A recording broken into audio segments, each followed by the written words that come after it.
कोल्हापुरातील हॉटेल व्यवसायाची 1918 पासून असलेली परंपरा आनंदी गोपाळ स्नॅक सेंटर, कोल्हापुरी चटकदार मिसळ आणि कोल्हापुरी वडा मिळण्याचे एकमेव ठिकाण आनंदी गोपाळ स्नॅक सेंटर।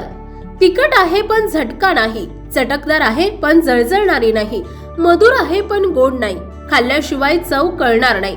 एक वेळ आपण चव घेऊन पहा। मिळण्याचे ठिकाण श्रीनाथ मच्छी ढाबा, वीर धरणावरील सर्वात जुना ढाबा, तोंडल, तालुका खंडाळा, जिल्हा सातारा। वीर धरणावर।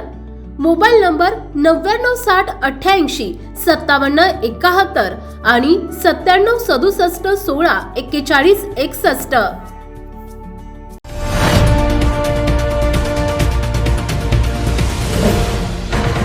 सावधान हिंदुस्तान न्यूज, ज्वलंत विचार, ज्वलंत आचार।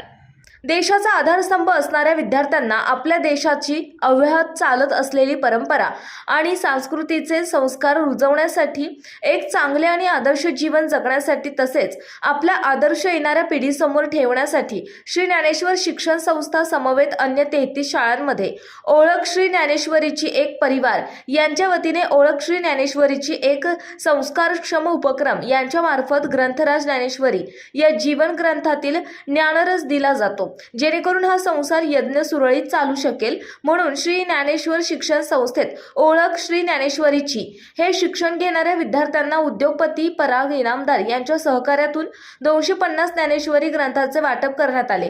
या प्रसंगी कार्यक्रमाचे अध्यक्ष हरिभक्त पारायण संग्राम बापू भंडारी महाराज, कुलस्वामिनी पतसंस्थेचे संचालक निलेश बोरचटे, कुलस्वामिनी पतसंस्थेचे सल्लागार प्रकाश पानसरे, इंद्रायणी शिक्षण संस्थेचे संचालक तुकाराम गवारी, अंकुश बोडके, समवेत संस्थेचे सचिव अजित वडगावकर, ज्येष्ठ विश्वस्त लक्ष्मण गुंडरे, प्रकाश काळे, विद्यालयाचे प्राचार्य दीपक मुंगसे, चांगदेव वाकडकर, अविनाश पारखी, सागर वहिले, समाधान वहिले, हेमांगी कारंजकर, प्रकाश भागवत, अमीर शेख, शिक्षकेतर प्रतिनिधी शिवाजी जाधव, चरित्र समितीचे सदस्य, शिक्षक, विद्यार्थी मोठ्या संख्येने उपस्थित होते।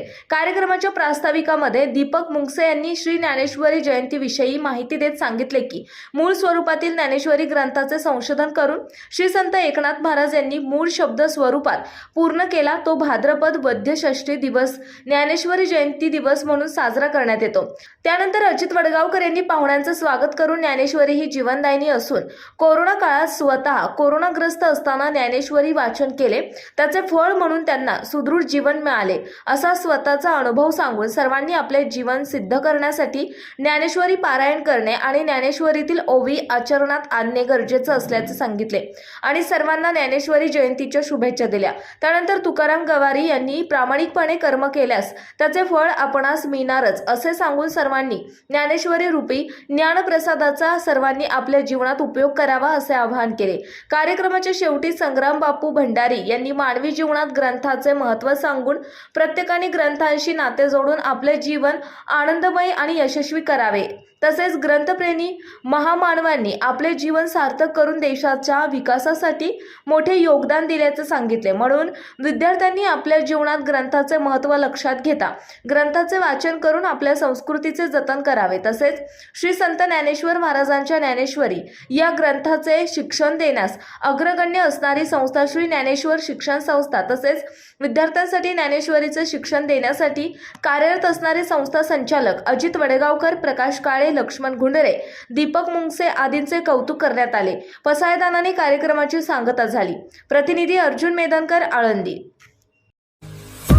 आपल्या भागातील महत्त्वाच्या बातम्या पाहण्यासाठी आजच आमच्या सावधान हिंदुस्तान न्यूज चॅनलला सबस्क्राईब करा आणि बेल आयकॉन प्रेस करा।